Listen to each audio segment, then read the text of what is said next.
नमस्कार मंडळी. आज आपण सार्थ श्रीमद दासबोध दशक 6 त्यातला समास 8व्याचं वाचन करणार आहोत, ज्याचं की शीर्षक आहे दृश्य निरसन. चला तर मग संकीर्तनाने सुरुवात करूया. जय जय राम कृष्ण हरी, जय जय राम कृष्ण हरी, जय जय राम कृष्ण हरी, जय जय राम कृष्ण हरी, जय जय राम कृष्ण हरी, जय जय राम कृष्ण हरी, जय जय राम कृष्ण हरी, जय जय राम कृष्ण हरी, जय जय राम कृष्ण हरी, जय जय राम कृष्ण हरी, जय जय राम कृष्ण हरी, जय जय राम कृष्ण हरी, जय जय राम कृष्ण हरी, जय जय राम कृष्ण हरी, जय जय राम कृष्ण हरी, जय जय राम कृष्ण हरी. जय योगेश्वर श्रीकृष्ण की जय. जय श्रीराम, जय श्रीराम, जय जय रघुवीर समर्थ. चला तर मग सुरुवात करूया. सार्थ श्रीमद दासबोध दशक 6 समास 8 दृश्य निरसन. प्रत्येक माणूस क्षणोक्षणी अनुभव घेतो. अनुभवाच्या क्रियेमध्ये 2 भाग आढळतात. अनुभव घेणाऱ्याला वस्तू प्रत्यक्ष दिसते, हा पहिला भाग होय. सर्वसामान्य माणसांच्या इंद्रियांची रचना सारखी असल्याने सर्व माणसांना जगातील वस्तू सारख्याच दिसतात. उदाहरणार्थ, आपले गाव सोडून कधी बाहेर न पडलेल्या शेतकऱ्याला चंद्र जसा दिसतो, तसाच प्रत्यक्ष चंद्रावर जाऊन आलेल्या व्यक्तीला तो दिसतो. पाहणाऱ्याने वस्तू पाहिली की तिचा अर्थ त्याला कळतो. अनुभवातील हा दुसरा भाग होय. सामान्यपणे सारख्या सामाजिक वातावरणात वाढलेल्या माणसांची मनोरचना एका साच्याची असते. त्यामुळे शेकडा 90 माणसांना त्याच वस्तूचा किंवा त्याच घटनेचा तोच अर्थ कळतो. माणसाचे मन अर्थ समजते. मनाचे रूप जसे बदलत जाते तसा त्याच वस्तूचा अर्थ समजण्यात फरक पडतो. उदाहरणार्थ, लहान मुलीला आईचा अर्थ कळतो, पण वयात आल्यावर विवाह होऊन ती स्वतः आई झाली म्हणजे तिला आईचा निराळाच अर्थ समजतो. मनाचे स्वरूप जर पार बदलून टाकले तर वस्तूचा अगदीच नवा अर्थ समजतो. मग या नव्या अर्थाच्या दृष्टीने जुना अर्थ खोटा, भ्रम किंवा केवळ भास होता असे वाटते. जो पुरुष साधनाने आपली मनोरचना आमूलाग्र बदलून टाकतो त्यास संत म्हणतात. जगातील वस्तू जशी आपल्याला दिसते तशीच ती संताला दिसते, पण त्याला कळणारा वस्तूचा अर्थ मात्र अगदीच निराळा असतो. तो स्वतः अंतर्यामी आत्मस्वरूप झाल्याने सर्व विश्व त्याला परमात्म स्वरूप दिसते. अर्थात जे पंचभूतात्मक दृश्य विश्व आपल्याला सर्वस्वी खरे वाटते ते संतांना मिथ्या वाटते. खरेपणाचा केवळ भास आहे असे वाटते. संत संगतीने जीवाची अविद्या कमी होत जाते. ती कमी झाली की आपली कल्पना बदलत जाते.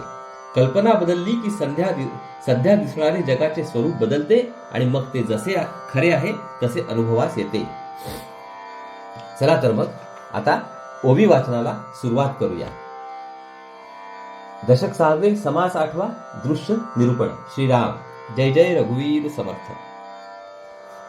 मागा श्रोती पुसिले होते, दृश्य मिथ्या तरी का दिसते, ज्याचे उत्तर बोली जेलते, सावध ऐका. दृश्य मिथ्या असून दिसते का, हा खरा प्रश्न आहे. याचे उत्तर असे: जड, मूढ व अज्ञानी जीव यांना अनुभव येती व संत महंत ज्ञानी पुरुषांना अनुभव येतो. यापैकी संतांचा अनुभव खरा मानावा. मागे श्रोत्याने विचारले होते की जर दृश्य खोटे आहे तर ते दिसते का. या प्रश्नाचे उत्तर आता सांगतो, ते लक्ष देऊन ऐकावे. देखिले ते सत्यची मानावे, हे ज्ञात्याचे देखणे नव्हे, जड मूढ अज्ञान जीवे, हे सत्य मानिजे. इंद्रियांना जे दिसते तेच खरे मानायचे हे काही ज्ञानी माणसाचे पाहणे नव्हे. जड, मूढ व अज्ञानी जीव त्यास खरे मानतात. ये क्या देखिल्यासाठी, लटिक्या कराव्या ग्रंथ कोटी, संता महंतांच्या गोष्टी त्याही मिथ्या मानाव्या. केवळ इंद्रियांना दिसते म्हणून ते खरे मानले तर कितीतरी वेदांत ग्रंथ खोटे ठरवावे लागतील. इतकेच नव्हे तर साधू संतांची वचने खोटी म्हणावी लागतील. माझे दिसते हेची खरे, येथे चाले ना दुसरे, ऐशिया संशयांच्या भरे, भरोची नये. माझ्या इंद्रियांना दिसते तेच खरे, त्याच्या पुढे मला दुसऱ्या कशाचे महत्व वाटत नाही, असल्या संशयाच्या आग्रहाने भरीस पडू नये. यानंतर अनेक दृष्टांत देऊन श्री समर्थ असे दाखवितात की इंद्रियांना जे दिसते ते खरे नसते. खोटे खऱ्यासारखे दिसते तेव्हा तो खरेपणाचा केवळ भास असतो. मृगे देखिले मृगज, तेथे धावते बर, जल नव्हे मिथ्या सकळ, त्या पशुस कोणे म्हणावे. एखादे हरिण मृगज पाहते आणि तेथे खरोखर पाणी आहे या समजुतीने वेड्यासारखे ते तेथे धावत जाते. तेथे पाणी नव्हे, केवळ पाण्याचा भास आहे हे त्या प्राण्याला कोण समजावून देणार. रात्रौ स्वप्न देखिले, बहुत द्रव्य सापडले, बहुत जनांसी व्यवहारिले ते खरे कैसे निमानावे. एका माणसाला रात्री स्वप्न पडले. स्वप्नात त्याला पुष्कळ द्रव्य सापडले. शिवाय त्याने स्वप्नातच पुष्कळ लोकांशी द्रव्याचा व्यवहार केला. तरी पण हे सगळे प्रत्यक्षात खरे कसे मानावे. कुशल चितारी विचित्र तेणे निर्माण केले चित्र. देखता उठे प्रीती मात्र परंतु तेथे मृतिका. एक तरबेज चितारी होता. त्याने एक मोठे सुंदर व आकर्षक चित्र तयार केले. एका माणसाला ते फार आवडले व त्याचे प्रेम त्यावर बसले. पण तेथे खरे काय आहे हे पाहू लागले तर नुसती माती हाती लागते. नाना वलिता हस्ती घोडे रात्रौ देखिता मन बुडे. दिवसा पाहता कातडे कंटाळ वाणे. रात्रीच्या वेळी दिव्यांच्या प्रकाशात कलाकाराने बनविलेल्या स्त्रिया, हत्ती व घोडे बघितले तर मन अगदी रमून जाते. पण दिवसा त्यांना पाहिले तर त्यांच्या मागचे कातडे दिसते व त्याचा तिटकारा येतो. काष्टी पाषाणी पुतळ्या नाना ठकारे निर्मिल्या. परमसुंदर वाटल्या परंतु तेथे पाषाण. समजा एखाद्याने लाकडाच्या व पाषाणाच्या निरनिराळ्या सुंदर प्रतिमा तयार केल्या. त्या फार सुंदर वाटल्या व मन मोहून गेले. पण जवळ जाऊन बघितले तर लाकूड किंवा दगड याखेरीज काय हातास लागणार. नाना गोपुरी पुतळ्या असती वक्रांगे वक्रदृष्टी पाहती. लाघव देखता भरे वृत्ती परंतु तेथे त्रिभाग. मंदिराच्या दरवाजावर अनेक गोपुरे किंवा मजले असतात. त्यावर सुंदर पुतळ्या कोरलेल्या असतात. त्यांच्या शरीरातील वाकडेपणा व नजरेतील तिरपेपणा मन मोहून टाकतात. त्यांचे सौंदर्य पाहून मन तदाकार होते. परंतु त्या कशाच्या केलेल्या आहेत याचा विचार केला तर चुना, वाळू व ताग हे पदार्थ तेथे आढळतात. खेळता नेटके दशावतारी तेथे येती सुंदर नारी. नेत्र मोडीती का कुसरी परंतु अवघे धटिंगण. दशावताराचा खेळ करून दाखविणारी पात्रे असतात. त्यात काही सुंदर स्त्रिया असतात. पुरुषांकडे पाहून त्या मोठ्या चातुर्याने डोळ्यांच्या खुणा करतात. परंतु मनाला वेड लावणाऱ्या त्या स्त्रिया नसून चांगले धडधाकट राकट पुरुष असतात. सृष्टी बहुरंगी असत्य बहुरूपाचे हे कृत्य. तुझ वाटे दृश्य सत्य परी हे जाण अविद्या. जसा एकच बहुरूपी अनेक सोंगे दाखवितो तेव्हा त्याने घेतलेली सोंगे मिथ्या असतात. मूळचा तो एक तेवढा खरा. त्याचप्रमाणे अनंत नामरूपांनी नटलेली ही सृष्टी मिथ्या आहे. मूळचे एकच एक परमार्थ स्वरूप तेवढे खरे. आपल्याला हे दृश्य खरे वाटते तो अविद्येचा परिणाम आहे असे समजावे. मिथ्या साचा सारिके देखिले परिते पाहिजे विचारिले. दृष्टी तरळता भासले ते साच कैसे मानावे. खोटे जेव्हा खऱ्यासारखे दिसते तेव्हा ते खरोखरच खरे आहे का याचा विचार करावा. आपल्या सदोष दृष्टीला जे दिसते तेच खरे असे मानणे योग्य नाही. आपल्या इंद्रियांना जे दिसते ते कसे फसवे असते याची अनेक उदाहरणे पुढे दिली आहेत. वरी पाहता पालथे आकाश उदकी पाहता उताणे आकाश. मध्ये चांदिण्याही प्रकाश परिते अवघे मिथ्या. वर पाहिले तर आकाश पालथे दिसते. तेच आकाश पाण्यात पाहिले तर उताणे दिसते. या दोन्हींच्या मध्ये चांदण्या चमकतात. पण हे सगळे मिथ्या आहे. कारण आपल्या डोळ्यांना जे जसे दिसते ते तसे नसते. नृपतीने चितारी आणिले ज्याचे त्या ऐसे पुतळे केले. पाहता तेची ऐसे गमले परी अवघे माईक. एका राजाने शिल्पकार बोलाविले आणि त्याच्याकडून काही व्यक्तींचे अगदी हुबेहूब पुतळे तयार करविले. पुतळा पाहिल्यावर तो प्रत्यक्षच आहे असे वाटे परंतु अखेर ते पुतळेच होते. नेत्रिकाही बाहोली नसे जेव्हा जे पहावे तेव्हा ते भासे. डोळा प्रतिबिंब दिसे ते साच कैसेनी. डोळ्यांमध्ये खरोखर बाहुली नसते. पण आपण डोळ्यांनी जेव्हा पाहतो तेव्हा ती डोळ्यात दिसते. आपण जे पाहतो त्याचे प्रतिबिंब आपल्या डोळ्यात पडते. ते खरे मानणे बरोबर नाही. जितुके बुडबुडे उठती तितुक्यांमध्ये रूपे दिसती. क्षणामध्ये फुटून जाती रूपे मिथ्या. पाण्यावर पुष्कळ बुडबुडे उठतात. प्रत्येक बुडबुड्यामध्ये प्रतिबिंबे दिसतात. बुडबुडे लगेच फुटतात. ती रूपे देखील फुटून जातात म्हणून ती रूपे मिथ्या असतात. लघुदर्पणे दोन्ही चारी होती तितुकी मुखे प्रतिबिंबती. परिते मिथ्या आदि अंती एकची मुख. आपल्या हातात आपण 2-4 लहान आरसे घ्यावे व त्यात आपले तोंड पाहावे. जितके आरसे असतात तितकी आपली तोंडे दिसतात. परंतु ती सगळी पहिल्यापासून अखेरपर्यंत खोटी असतात. आपले तोंड एकच असते.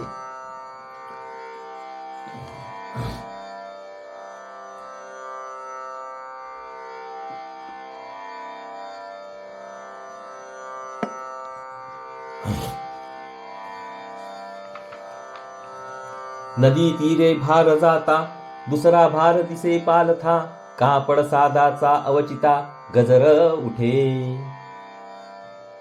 परंपरागत अद्वैत वेदांताप्रमाणे सांगायचे म्हणजे श्री समर्थांनी दिलेल्या उदाहरणात बिंब प्रतिबिंबवाद व आभासवाद प्रामुख्याने स्वीकारले आहेत. पहिला वाद असे सांगतो की निर्मळ वस्तूमध्ये प्रतिबिंब पडते. बिंबच सहजपणे प्रतिबिंबलेले दिसते. प्रतिबिंब म्हणजे काही नवीन निर्माण झालेली वस्तू नव्हे. प्रतिबिंब पडण्याच्या आधी प्रतिबिंब पडलेले असता आणि प्रतिबिंब नाहीसे झाल्यावर मूळ बिंब अगदी जसेच्या तसेच राहते. दुसरा वाद असे सांगतो की माणसाचे मन अज्ञानाने झपाटलेले आहे. इंद्रियांच्या साहाय्याने ते वस्तूंचे ज्ञान करून घेण्यास धडपडते, परंतु इंद्रिये व मन दोन्ही अज्ञानातूनच जन्म पावलेली असल्याने वस्तू जशी खरोखर आहे तशी त्यांना कधीच दिसत नाही. मग जे खरे नाही ते खरे वाटू लागते आणि सगळे जीवन भ्रमाने भरल्याने वाया जाते. कधी कधी श्री समर्थ कल्पनावादाचा अनुवाद करतात. हा वाद असे सांगतो की जीव मूळचा सच्चिदानंद स्वरूप आहे. त्याने विपरीत कल्पना केल्यामुळे तो आपले मूळ स्वरूप विसरला आणि देहच मी आहे या भावनेने अल्प बनला. मी करता आहे असा मिथ्या अभिमान त्याच्या मनगुटीस बसला.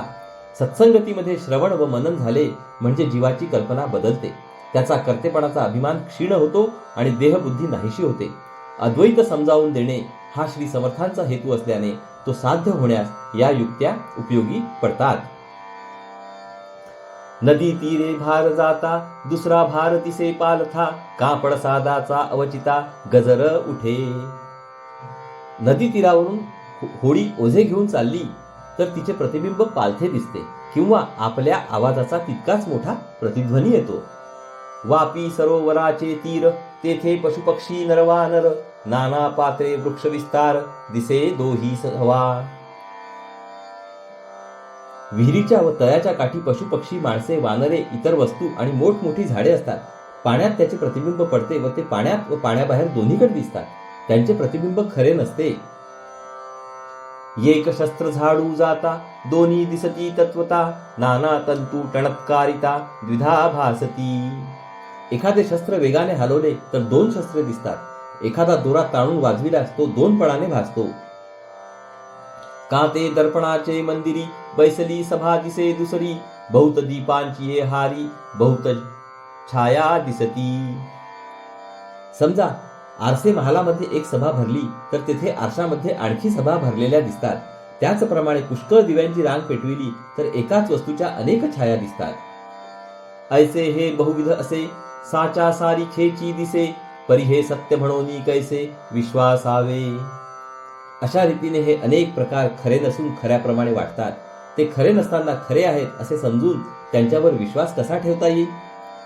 भगवंताची माया अविद्येचे रूप घेऊन जीवाला भ्रमात पाडते. माया मिथ्या बाजीगरी दिसे साचाची ये परी परी हे जाण त्याने खरी मानूंची नये की. या सगळ्याचा अर्थ असा की माया जादूगिरी करते व खऱ्यासारख्या दिसणाऱ्या खोट्या वस्तू निर्माण करते, परंतु जाणत्या माणसाने त्या खऱ्या कधीही मानू नये. लटिके साचा ऐसे भावावे तरी पारखी कासया असावे ये व ये अविद्येचे यावे ऐसेची असती. जे खरे नाही ते खरेपणाने मानले तर मग खऱ्या खोट्याची परीक्षा करणाऱ्या जाणत्यांची गरजच उरत नाही, परंतु अविद्या आली की तिच्या प्रभावाने असेच प्रकार घडतात.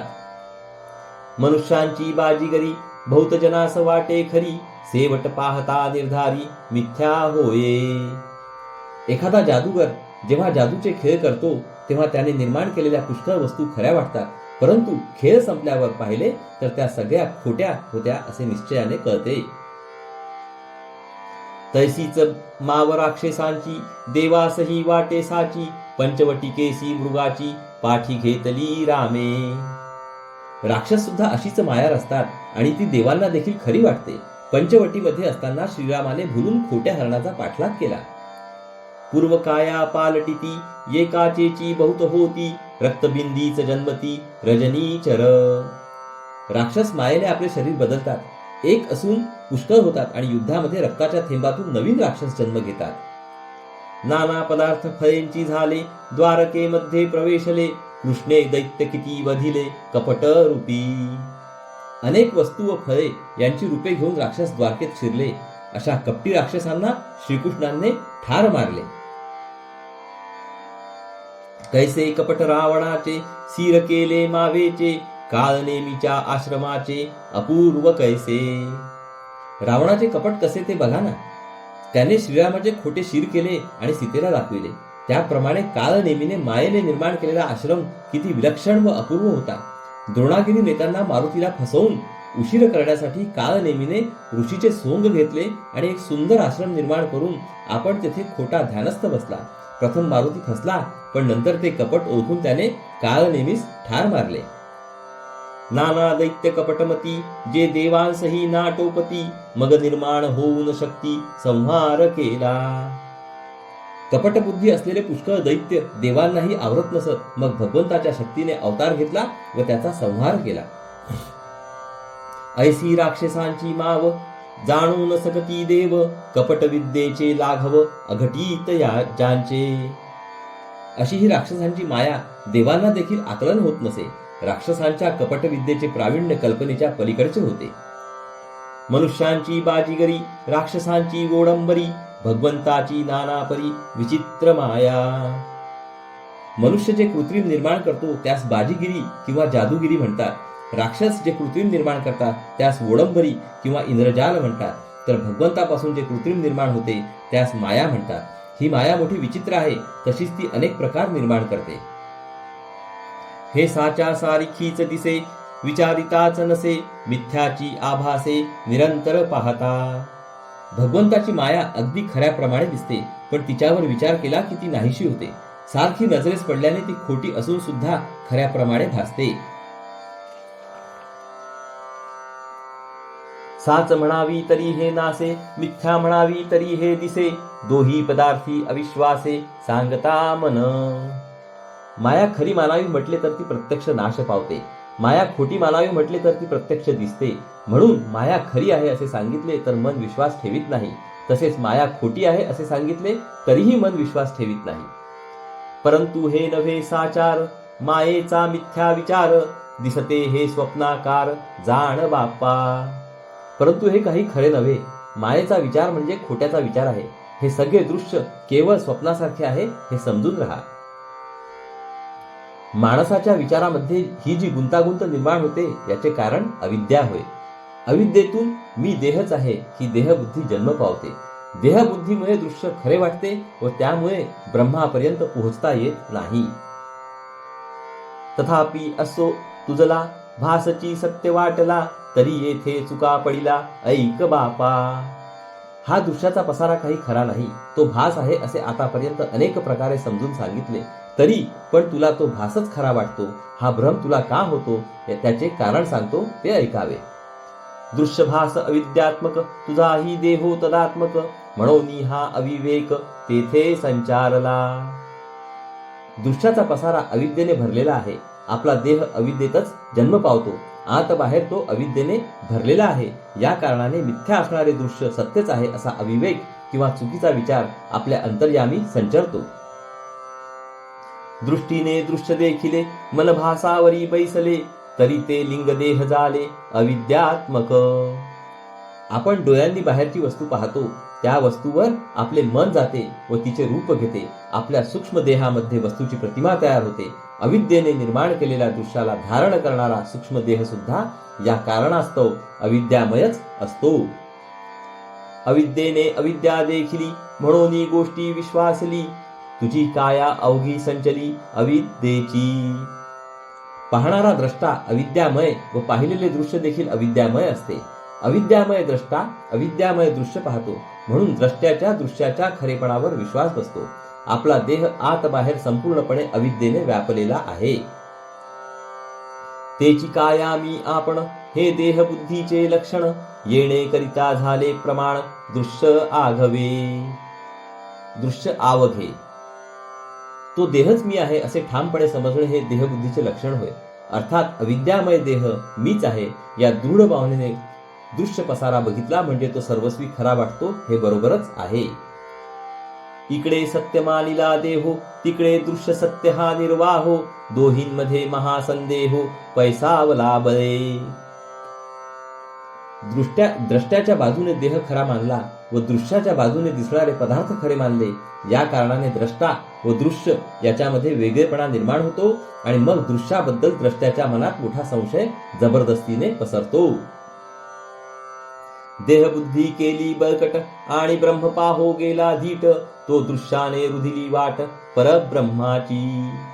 आपण आपली देहबुद्धी अगदी मजबूत करून मोठ्या धीटपणे ब्रह्म पाहण्याचा प्रयत्न करू लागलो तर परब्रह्मापर्यंत नेणारी वाट दृश्याने रोखली आहे असे आढळून येते. परमात्म स्वरूप सूक्ष्म असल्याने त्याच्यापर्यंत पोहोचण्यास सगळे स्थूल व दृश्य अलीकडे सोडले पाहिजे. तेथे साच मानी दृश्याला निश्चयची बाणोनी गेला, पहा हो केवढा चुका पडिला अकस्मात. आत्मज्ञानाच्या क्षेत्रामध्ये आपण दृश्याला सत्य मानतो. इतकेच नव्हे तर दृश्य सत्य आहे असा आपला निश्चयच झालेला आहे. तुम्हीच पहा की या भ्रमामुळे एकाएकी केवढा घोटाळा होऊन बसला आहे. आता असो हे बोलणे ब्रह्म न पविजे मीपणे, देहबुद्धीची लक्षणे दृश्य भाविती. मीपणाने ब्रह्मप्राप्ती होईल हे शक्यच नाही, पण हे बोलणे आता पुरे. दृश्यावर खरेपणाचा विश्वास असणे हेच मुळी देहबुद्धीचे लक्षण आहे. अस्तिचा देही मांसाचा डोळा, पाहेन म्हणे ब्रह्माचा गोळा, तो ज्ञाता नव्हे आंधळा केवळ मूर्ख. आपला देह हाडांचा सापळा आहे, त्यामध्ये मांसाचा डोळा आहे, त्या डोळ्याने मी ब्रह्मबोल पाहीन असे जो म्हणतो तो काही ज्ञानी नव्हे, तो आंधळा व निव्वळ अज्ञानी असतो. चर्मचक्षुने नव्हे तर ज्ञानचक्षुने ब्रह्म अनुभवायचे असते. अज्ञानी माणूस आध्यात्मिक अंध असतो. दृष्टीसी दिसे मनासी भासे, ती तुके काळांतरी नासे, म्हणून दृश्यातीत असे परब्रह्म ते. आपल्या इंद्रियांना जे जे दिसते व आपल्या मनाला जे जे भासते ते सगळे कालांतराने नाश पावते, म्हणून अविनाश परब्रह्म हे दृश्यापलीकडे राहते. परब्रह्म ते शाश्वत, माया तेची अशाश्वत, ऐसा बोलिला निश्चितार्थ नाना शास्त्री. परब्रह्म हे शाश्वत तर माया अशाश्वत आहे अशा प्रकारचा निश्चित निर्णय अनेक शास्त्रांनी सांगितला आहे. आता पुढे निरूपण देहबुद्धीचे लक्षण, चुका पडिला तो मी कोण बोलिले ऐसे. आता पुढील समासामध्ये देहबुद्धीच्या लक्षणाचे निरूपण आहे. ज्याच्याबद्दल भ्रम होऊन सगळा घोटाळा निर्माण झाला तो मी कोण हे सांगितले आहे. मी कोण हे जाणावे, मी पण त्या गुणी अनन्य भावे, मग समाधान ते स्वभावे अंगी बाणे. मी कोण हे नीट समजून घ्यावे, मग देहाच्या मीपणाचा त्याग करून खऱ्या मीशी अनन्य भावे, एकरूप भावे. हे जर झाले तर समाधान सहजच अंगी बाणते. इति श्री दासबोधे गुरुशिष्य संवादे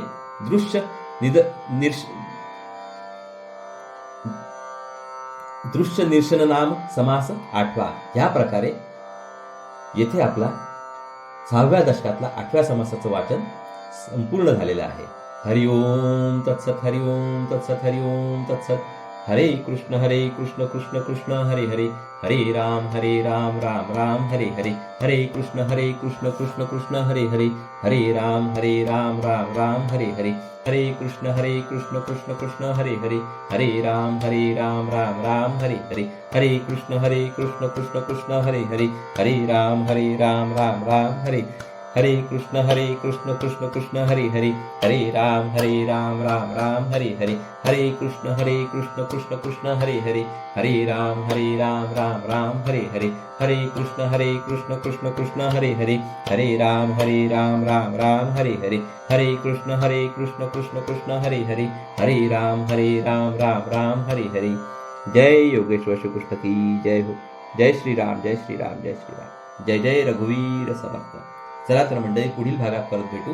नमस्कार. हरिओम हरिओम हरिओम.